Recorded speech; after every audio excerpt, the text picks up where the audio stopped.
Ce soir, le 7 décembre 1993, le premier président de la Côte d'Ivoire a rendu son dernier souffle. 23 ans après, le pays tout entier se souvient de Félix Houphouët-Boigny. Ses compagnons parlent de lui avec beaucoup de nostalgie. Lui qui voyait grand pour la Côte d'Ivoire qu'il a bâtie au lendemain des indépendances. La question des enfants microbes, la campagne de commercialisation 2016-2017 du cacao, la reprise des contrôles sanitaires à l'aéroport Félix Houphouët-Boigny d'Abidjan au nombre des points du Conseil des ministres de ce mercredi. Élection législative du 18 décembre 2016, le Conseil constitutionnel a invalidé 41 dossiers. Sur les 1145 candidatures annoncées, 1104 candidats sont en lice. Ils recevront ce vendredi spécimens de bulletins de vote et affiches de campagne. Et puis élection présidentielle ce mercredi au Ghana, plus de 15 millions d'électeurs appelés à décider de qui des 7 candidats va diriger le pays, dont le président sortant John Dramani Mahama. Bonsoir à tous, vous êtes sur RTI 1, merci de nous suivre. Le succès de ce pays repose sur l'agriculture, une phrase rendue célèbre par Félix Houphouët-Boigny, qui est décédé depuis exactement 23 ans aujourd'hui. Nous y reviendrons au cours de ce journal, mais il avait vu juste car le binôme café-cacao continue de porter l'économie ivoirienne. Le Conseil des ministres de ce mercredi 7 décembre a fixé l'ouverture de la campagne de commercialisation du cacao pour ce 7 décembre avec un prix de 750 francs CFA le kilogramme contre 670 francs l'année dernière. Viviane Naïma. Prix en hausse du kilogramme de café, professionnalisation de la fonction militaire, éradication du phénomène des enfants microbes, enseignement des langues nationales à l'école, mesures de prévention contre l'épidémie de fièvre jaune. Ce sont autant de décisions prises par le Conseil des ministres réuni ce mercredi 7 décembre au Palais présidentiel sous la présidence du chef de l'État. 750 francs le kilogramme de café séché et trié. C'est le nouveau prix d'achat fixé par le Conseil des ministres pour la campagne de commercialisation qui démarre ce mercredi 7 décembre. Ce nouveau prix d'achat est en hausse par rapport au prix de la campagne précédente qui était de 670 francs le kilogramme. La date d'ouverture de cette campagne est donc le 7 décembre 2016 et le prix qui a été donc fixé est donc le prix de 750 francs CFA le kilo aux producteurs donc pour du café séché, décortiqué, trié, ne comportant aucune matière étrangère donc pour cette campagne. Alors le gouvernement a demandé également que le Conseil du café-cacao soit instruit de prendre toutes les dispositions opérationnelles pour le respect strict, y compris les sanctions appropriées, pour le respect strict du prix aux producteurs. Et le gouvernement instruit également par la même occasion les autorités préfectorales et les forces de défense et de sécurité à veiller à la sécurisation des frontières pour empêcher la sortie illicite de ce produit vers les pays voisins.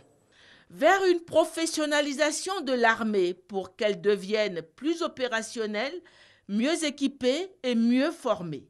Un projet de loi pour la professionnalisation de la fonction militaire a été adopté. C'est une loi qui a fait naturellement l'objet d'un examen au niveau du Conseil national de sécurité et cela en liaison avec tous les ministères concernés. Ce projet de loi met en place un dispositif nouveau de la fonction militaire qui est en cohérence avec les ambitions politiques et économiques de notre pays. Il tient compte de la loi de programmation militaire. La décision d'éradiquer le phénomène des enfants microbes constitue une décision majeure du Conseil des ministres de ce mercredi 7 décembre. Un décret a été pris pour la création d'un comité multisectoriel de lutte. Ce comité intègre la participation des familles et des communautés et sa mission est de concevoir une stratégie commune, de coordonner et d'assurer la mise en œuvre des programmes et projets de protection et de prise en charge des enfants en situation de rupture sociale. Le gouvernement, en le faisant, entend ainsi créer les conditions d'une saine réinsertion socio-économique de ces enfants et lutter plus efficacement contre les formes graves et inquiétantes de délinquance juvénile dans lesquelles sont impliqués bon nombre d'entre eux. Le Conseil des ministres décide aussi de soutenir l'initiative Élan pour l'enseignement des langues nationales à l'école à côté de l'enseignement du français. La finalité est d'amener le plus grand nombre d'enfants, surtout ceux issus des zones rurales, à réussir leur scolarité. La mise en œuvre de l'initiative Élan Côte d'Ivoire couvrira la période de 2016-2018. 10 écoles ont été sélectionnées pour la phase pilote de ce projet dans plusieurs régions de notre pays. Il s'agit donc des langues suivantes: l'abidji, l'aké, l'ani, le baoulé, le bété, le guéré, le koulango, le maou, le sénoufo, le yakuba. Et comme je le disais, depuis 2016, le dioula est utilisé comme langue transfrontalière dans la nouvelle phase expérimentale 2016-2018. Mais il faut noter que nous en sommes justement à cette phase expérimentale et progressivement, toutes les langues de notre pays seront concernées par ce projet Élan. Et puis, face à la menace de l'épidémie de fièvre jaune, le Conseil vient de décider la reprise des contrôles sanitaires à l'aéroport. Plusieurs décisions ont ainsi été prises au cours de cette séance. On relève d'autre part la création d'une agence chargée de faire la promotion des PME ivoiriennes et la prise d'un décret qui détermine les attributs et le fonctionnement de l'Office du service civique. Après cette rencontre gouvernementale, le conseil d'administration de l'Alliance pour la vaccination a été reçu par le chef de l'État. Ce programme financé par la Banque mondiale appuie les pays les plus pauvres pour leur campagne de vaccination. D'ici à 2020, il entend permettre à 300 millions d'enfants d'avoir accès à des vaccins. Tijanaïma. La délégation du conseil d'administration de l'Alliance pour le vaccin des enfants était conduite par la présidente du conseil d'administration, la Nigériane Ngozi Okonjo-Iweala. Émanation de la Banque mondiale, l'Alliance pour le vaccin des enfants aide les pays les plus pauvres, grâce au soutien financier Gavi, à financer leurs programmes nationaux de vaccination. La présidente du conseil d'administration de l'Alliance pour le vaccin des enfants a adressé ses félicitations au président de la République Alassane Ouattara pour les taux élevés de personnes vaccinées en Côte d'Ivoire. On est ici pour le conseil d'administration, la réunion du conseil de Gavi, et on a choisi la Côte d'Ivoire comme endroit à cause du progrès qui est fait par le pays en ce qui concerne la santé d'abord. Et puis, la vaccination des enfants, vous avez fait beaucoup de progrès pendant les 10 ans. On a félicité Son Excellence, Monsieur le Président, aussi Madame le Ministre, parce qu'ils ont vraiment travaillé pour avancer la santé et puis la vaccination des enfants ici au pays. Donc, c'est ce qu'on a discuté. On a eu l'occasion hier d'aller sur le terrain aussi pour voir ce qui se passe, pour voir les résultats sur le terrain. Et puis, c'était vraiment quelque chose où on doit vous féliciter pour les avancements que vous avez faits. Par exemple, en ce qui concerne le vaccin pentavalent, vous avez augmenté le taux de vaccination des enfants de 60 jusqu'à 80% de 2011 jusqu'ici à 2016. Ça, c'est vraiment, vraiment rapide et on vous félicite. Donc, on a discuté tout ça avec Monsieur le Président. Mise en place depuis 2000 par la Banque mondiale, le Gavi a aidé à la vaccination de millions de personnes dans le monde. L'objectif d'ici 2020 est d'aider à la vaccination de 300 millions d'enfants. Voilà, revenons sur cette information. La campagne de commercialisation du café s'ouvre donc aujourd'hui 7 décembre au prix de 750 francs CFA le kilogramme.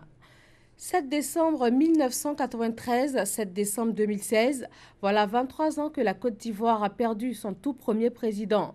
Le pays se souvient de celui qui était affectueusement appelé le bélier de Yamoussoukro.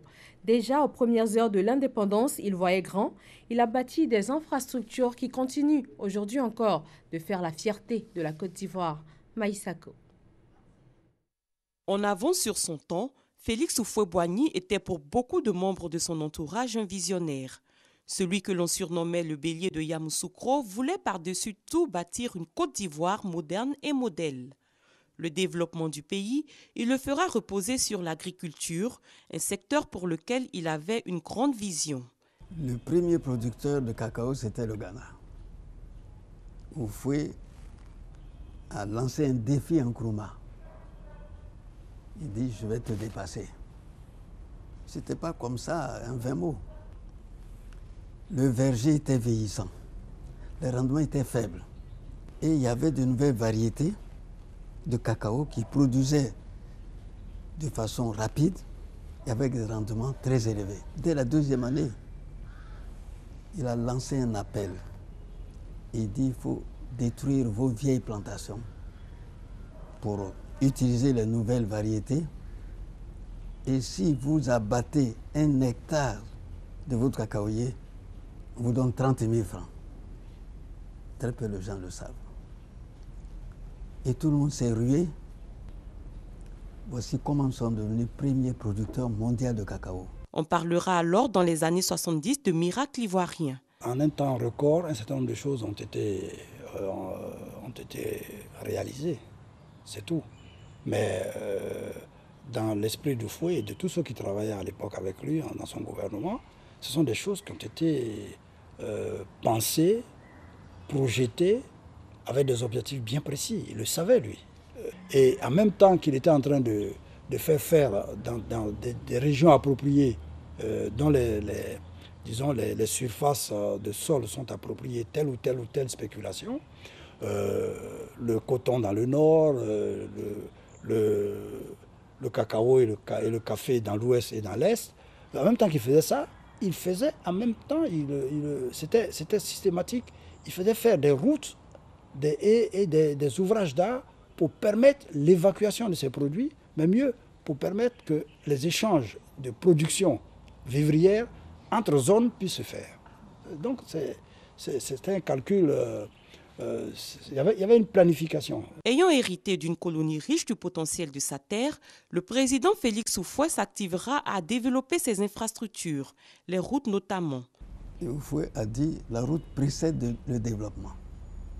On avait le meilleur réseau routier d'Afrique noire, sans compter le bitumage. Vous voyez, la base de l'économie, c'est les infrastructures économiques. L'école, n'en parlons pas.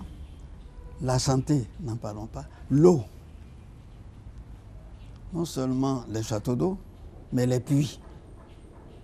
Il y avait un programme pour l'extension des puits, l'électricité rurale aussi dans les villages.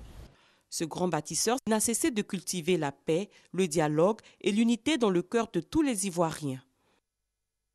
Direction le Ghana, plus de 15 millions d'électeurs appelés à choisir le prochain président ghanéen.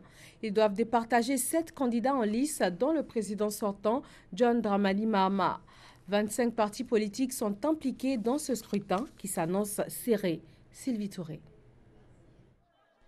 Quelques 15 millions d'électeurs ghanéens étaient attendus dans le bureau de vote, ouvert de 7h à 17h, heure locale. 7 candidats sont en lice pour le premier tour, dont l'ex-première dame Nana Konadu-Rawlings. La bataille annoncée comme serrée se jouera vraisemblablement entre les rivaux historiques. Le président sortant, John Dramani Mahama du NDC, le Congrès national démocratique, et le leader du NPP, le nouveau parti démocratique. C'est vraiment important que ce procédé se déroule en douceur et dans le calme pour que le Ghana maintienne son image méritée de démocratie, de pays qui prend la démocratie au sérieux. Il y a une perception générale de la corruption dans tous les États africains. Je pense que c'est une étape de notre développement. Comme nous continuons à renforcer les institutions de l'État, je pense que les gens verront bientôt l'intégrité de ces institutions. Le scrutin, qui a été précédé par une campagne marquée par des tensions et violences, s'est tout de même déroulé dans le calme. Nous allons prendre une décision pour notre prochain président. Je viens de voter. Ça a été un vrai succès et nous prions pour que tout le monde vote en paix. Les jeunes sont au chômage. Il y a beaucoup de problèmes. Je crois et je m'attends à ce que celui qui vient au pouvoir soit en mesure de faire quelque chose pour aider. John Dramani Mahama, 58 ans, se félicite d'avoir instauré une discipline fiscale, mais son mandat a été entaché par un ralentissement économique, notamment dû à la chute des cours des matières premières telles que l'or et le cacao, dont le Ghana est fortement dépendant. Une situation dont son principal adversaire, Nana Akufo-Addo, 72 ans, veut se servir pour transformer cette troisième tentative en succès. Les résultats du scrutin sont attendus ce jeudi. Si aucun des candidats ne remporte plus de 50% des voix, un second tour aura lieu courant décembre. L'Agence française de développement AFD a 75 ans. Le Premier ministre ivoirien compte au nombre des invités pour cet anniversaire. L'institution financière française affiche de nouvelles perspectives pour cette année. Ses engagements financiers devraient passer de 8 milliards d'euros en 2015 à 12 milliards, soit près de 8 000 milliards de francs CFA d'ici à 2020. Hugues Veblé. L'Agence française de développement, en 2014, a consacré 8,1 milliards d'euros au financement de projets dans les pays en développement et en faveur des Outre-mer. Elle fera plus. Cet engagement du président français a marqué la célébration de 75 ans de l'institution financière. Ces engagements financiers devraient ainsi passer à 12 milliards d'euros d'ici à 2020. 5 axes stratégiques vont définir les prochaines actions de l'AFD, parmi la transition démographique et sociale, la transition territoriale et écologique avec comme priorité les changements climatiques, la transition politique et citoyenne avec l'appui à la gouvernance et à la transparence, témoin des nouvelles perspectives stratégiques de l'AFD, matérialisées par le rapprochement avec la Caisse des dépôts et un nouveau logo, le Premier ministre s'en réjouit. Ces synergies vont permettre d'avoir à peu près 12 milliards d'euros d'intervention annuelle dans le monde en général. Et comme nous a indiqué que 50% irait sur l'Afrique et une bonne partie sur bien sûr l'Afrique francophone, je pense que c'est là quelque chose de très important parce que les besoins en matière de financement sont énormes. Sur le calepin du Premier ministre ce mercredi, l'ouverture du sommet mondial du partenariat pour un gouvernement ouvert. Vous avez quand même les grands pays, disons que comme les États-Unis, comme les pays de l'Union européenne, pas tous d'ailleurs, ceux qui remplissent des critères qui participent donc à cela. Et je pense que c'est une bonne chose puisque les États échangent les pratiques en matière de bonne gouvernance, en matière par exemple de justice, en matière de gestion des finances publiques, etc. Et chaque année, d'ailleurs, la Côte d'Ivoire, vous savez, publie. Puisque quand on dit ouvert, ça dit que c'est un État qui fait connaître à ses concitoyens et au monde la gestion, disons que cet État a des finances publiques. De manière à permettre donc aux citoyens de son pays, mais aussi au monde entier, de savoir que la gestion est correcte, transparente. Quelques heures avant l'ouverture du PGO, le Premier ministre a eu à Bercy une séance de travail avec Michel Sapin, le ministre de l'économie et des finances français. À l'ordre du jour, la finalisation du projet métro d'Abidjan, cher au président Alassane Ouattara, et dont le lancement des travaux est prévu de façon concrète dès l'année prochaine.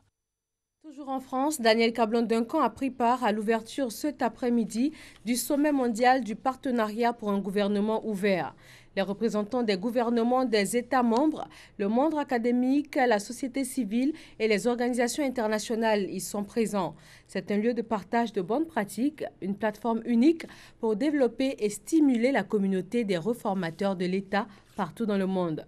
Le Premier ministre a partagé à cette tribune l'expérience de la Côte d'Ivoire en matière de gouvernement ouvert. 20h18, nous sommes à J-11 des législatives. La liste définitive des candidats est désormais connue.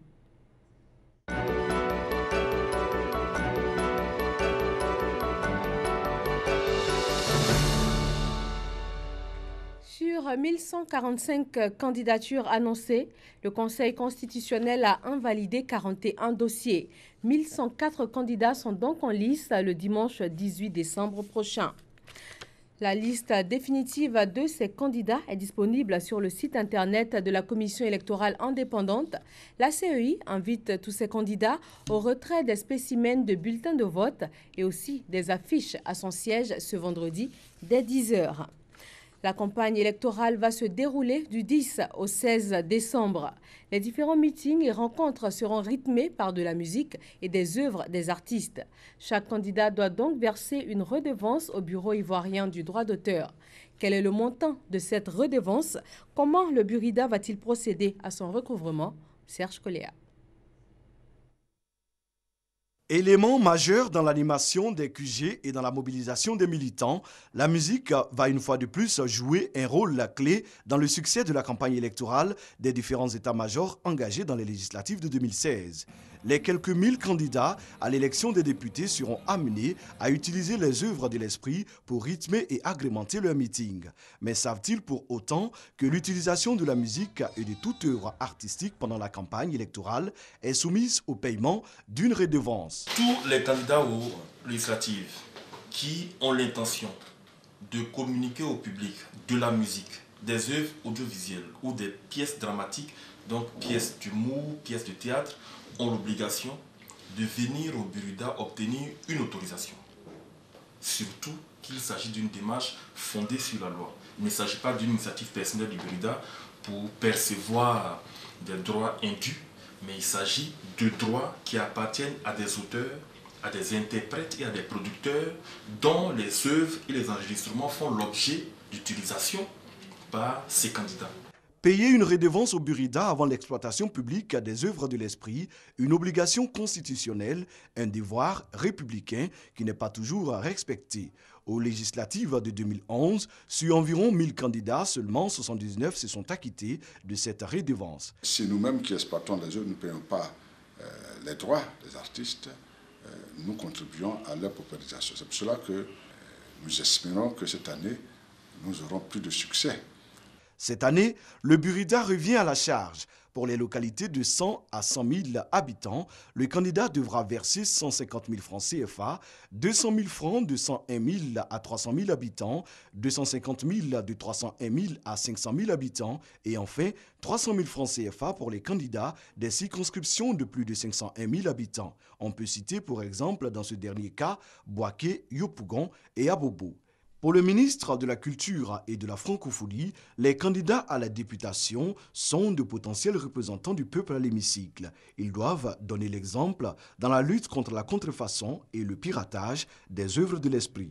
Pour rappel, à l'élection présidentielle, le chef de l'État, Alassane Ouattara, a payé 10 millions pour pouvoir exploiter les chansons de nos musiciens.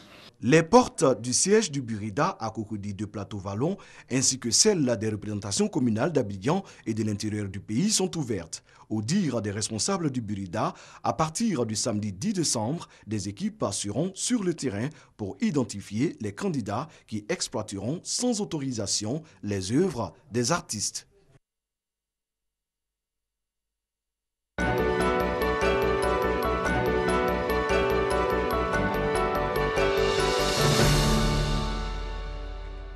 Tengrela attend la visite du chef de l'État.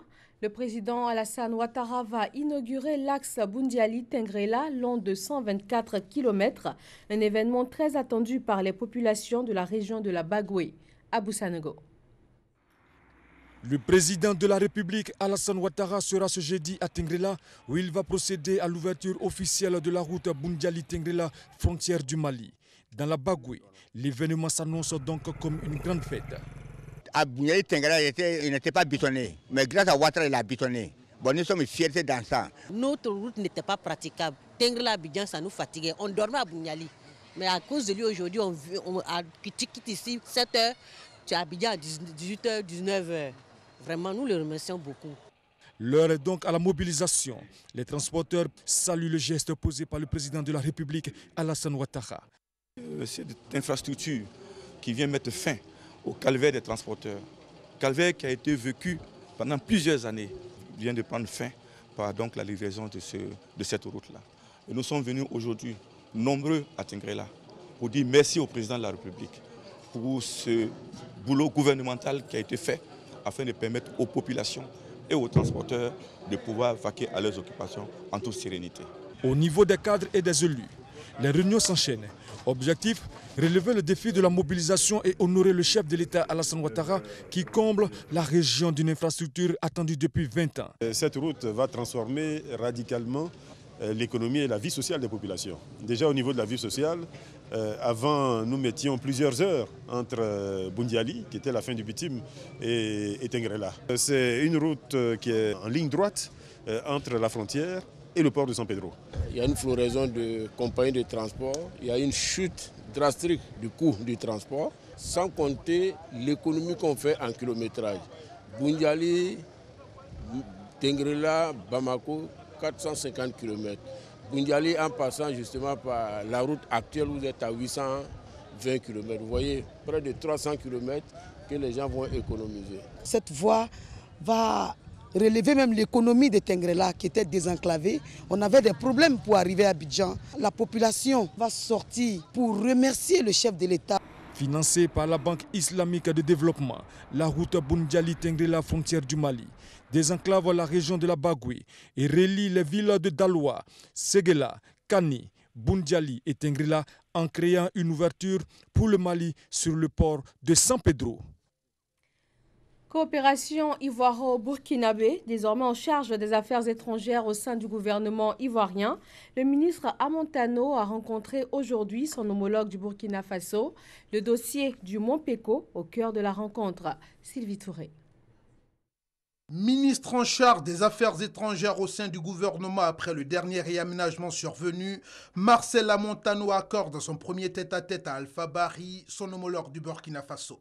Au centre des échanges entre les deux hommes, le renforcement des liens de coopération entre Ouagadougou et Abidjan, alimenté par des concertations permanentes sur les questions de sécurité et celles liées au Mont Peko. Il y a des échanges entre les deux pays sur le plan sécuritaire avec les questions de terrorisme que nous vivons. Comme vous le savez, les échanges entre les deux pays ont pu trouver des liens entre Grand Bassam, les attentats de Grand Bassam et ceux de Ouagadougou.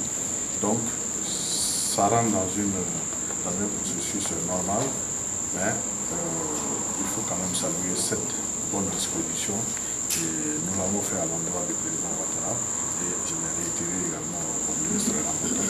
Après le ministre burkinabé, c'était au tour de Dora Silia, ministre zambienne de l'Agriculture, d'être reçue. À la tête d'une délégation, l'émissaire du gouvernement zambien vient présenter les candidatures zambiennes et solliciter l'appui du président Alassane Ouattara à la prochaine assemblée des chefs d'État et de gouvernement de l'Union africaine prévue pour janvier 2017 à Addis Abeba.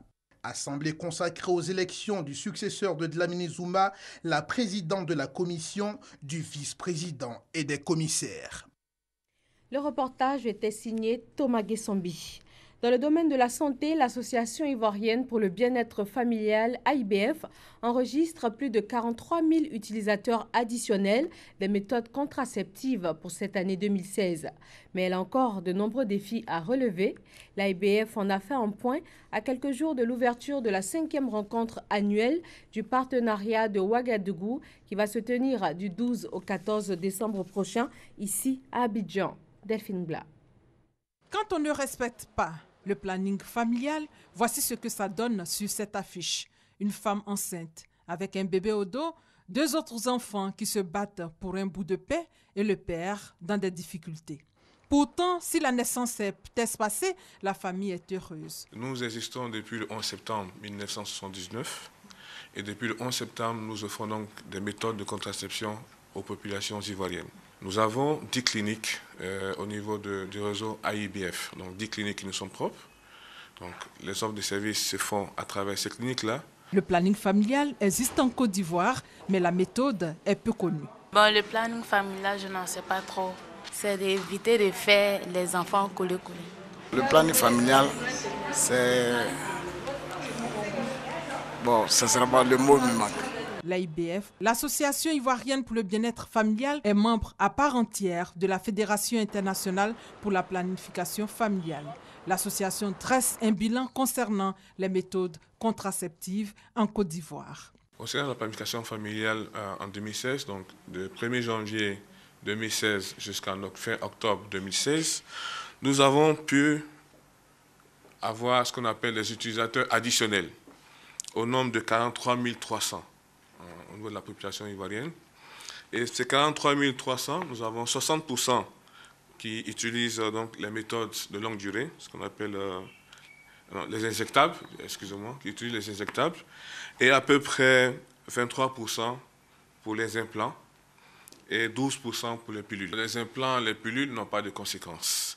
Avant d'opter pour une méthode de contraception, vous avez ce qu'on appelle le counseling. Donc vous avez l'agent, le prestataire qui est en face du patient, et il y a un certain nombre de questions ou d'interrogations auxquelles la patiente est amenée à répondre.